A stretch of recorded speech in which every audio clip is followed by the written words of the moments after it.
So welcome to Praveen Educational Institute. So நம்ம சொன்ன மாதிரியே வந்து 12th ஸ்டாண்டர்ட்ல ஒரு முக்கியமான கொஸ்டின்ஸ்க்கு வந்திருக்கோம். கூலும்ஸ் லா ரொம்ப ரொம்ப முக்கியமான கொஸ்டின், மோஸ்ட் ரிப்பீட்டட் பப்ளிக் கொஸ்டினும் கூட. சரிங்களா? The force on the point charge Q2 exerted by another point charge Q1 is F vector 21 is equal to K into Q1 Q2 divided by R square.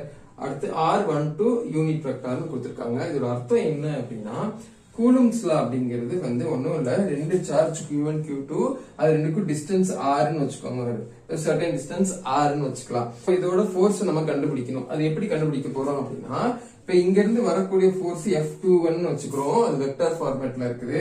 So அப்ப இது எப்படின்னா, இந்த force வந்து இந்த சார்ஜுக்கு ப்ரொபோர்ஷனலா இருக்கும், Q1 Q2க்கு ப்ரொபோர்ஷனலா இருக்கும். அதே சமயத்துல இந்த டிஸ்டன்ஸுக்கு வந்து இன்வெர்ஸ்லி ப்ரொபோர்ஷனலா இருக்கும். இன்வெர்ஸ்லி ப்ரொபோர்ஷனல்னா டிவைடுக்கு கீழே எழுதணும், அதாவது டினாமினேட்டர்ல எழுதுவோம்.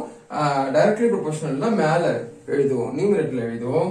சோ ஆப்வியஸா அந்த ப்ரொபோர்ஷனல் ரிமூவ் பண்றதுக்காக k அப்படிங்கிற கான்ஸ்டன்ட் நம்ம போட்டிருக்கோம், அவ்வளவுதான். So k into Q1 Q2 அப்படிங்கிறது சார்ஜ் ரெண்டையும் மல்டிப்ளை பண்றது, டிவைட் பை டிஸ்டன்ஸ் ஸ்கொயர் பண்ணணும், இதுதான் கான்செப்ட். அடுத்து இங்க R12 யூனிட் வெக்டர் போட்டிருக்கேன், அவ்வளவுதான். சோ வேற R12 is the unit vector directed from charge Q1 and Q2, அவ்வளவுதான். So k is the constant of proportionality. இதுல எக்ஸ்ட்ரா என்ன தேவை அப்படின்னா, k அப்படிங்கிறது என்னன்னா 1 divide by 4 pi epsilon naught. இது பேர் என்னது, epsilon naught ன்னு சொல்லுவாங்க. சோ இதோட வேல்யூ என்னன்னா 9 into 10 power 9 newton metre square coulomb power minus 2, அவ்வளவுதான். சோ அப்ப இந்த இடத்துல 9 இருக்கு. சோ அதனால அதை ஞாபகம் வச்சுக்கோங்க, 9க்கு 9னா n நியூட்டன், அதாவது ஈஸியா வச்சுக்கலாம், n m power 2 c power minus 2. அடுத்து இந்த இடத்துல எப்சிலான் நாட் வந்து என்ன சொல்றாங்கன்னா, permittivity of free space. So permittivity அப்படின்னா என்ன அர்த்தம் அப்படின்னா, எலக்ட்ரிக்கல் எனர்ஜியை வந்து நம்ம ஸ்டோர் பண்ணி வைக்கக்கூடிய அபிலிட்டியை தான் சொல்றாங்க. எலக்ட்ரிக் ஃபீல்டுல எலக்ட்ரிக்கல் எனர்ஜி எவ்வளவு தூரம் ஸ்டோர் பண்ணி வைக்க முடியும் அப்படிங்கறது சொல்றதுதான் பெர்மிட்டிவிட்டி.